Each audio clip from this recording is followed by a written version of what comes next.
आजपासून 3 दिवस राज्यात पावसाचा जोर वाढणार। ठाणे रायगडसह घाटमाथ्याला रेड अलर्ट। विदर्भ मराठवाड्याला आज ऑरेंज अलर्ट।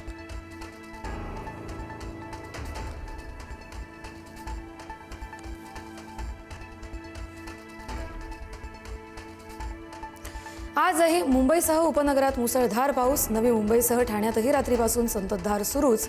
सखल भागात साचलं पाणी।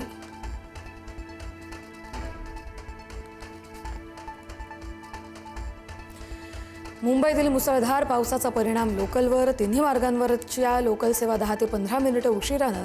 प्रवाशांना वेळापत्रक पाहूनच घराबाहेर पडण्याचं आवाहन।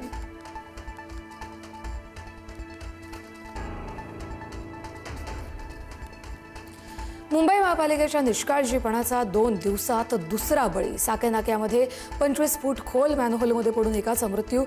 जीव गेल्यानंतर पालिकेकडून 4 जणांचं निलंबन।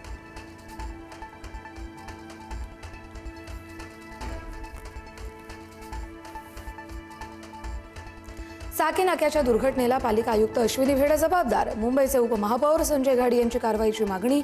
तर थेट आयुक्तांना जबाबदार धरणं चुकीचं। महापौरांकडून पाठराखण।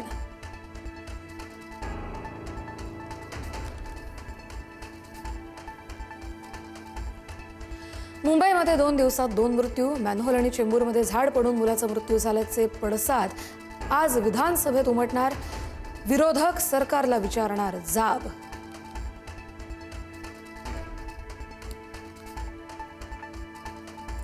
उद्धव ठाकरेंच्या आज दुपारी 1:30 वाजताच्या दरम्यान मातोश्रीवर पत्रकार परिषद।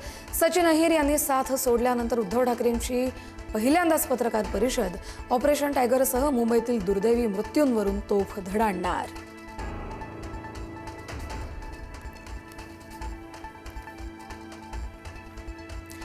महिला डब्यांमध्ये 12 तास होमगार्ड तैनात केले जाणार। मुंबई लोकल सुरक्षेसाठी कडक उपाययोजना। सीसीटीव्ही आणि फेशियल रिकॉग्निशनचा रेल्वेमध्ये वापर। रेल्वे पोलिसांच्या मनुष्यबळ वाढीची केंद्राकडे मागणी।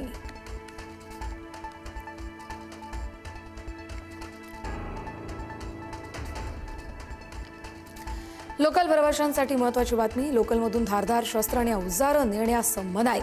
रेल्वे स्थानकावर प्रवाशांच्या बॅगची होणार तपासणी।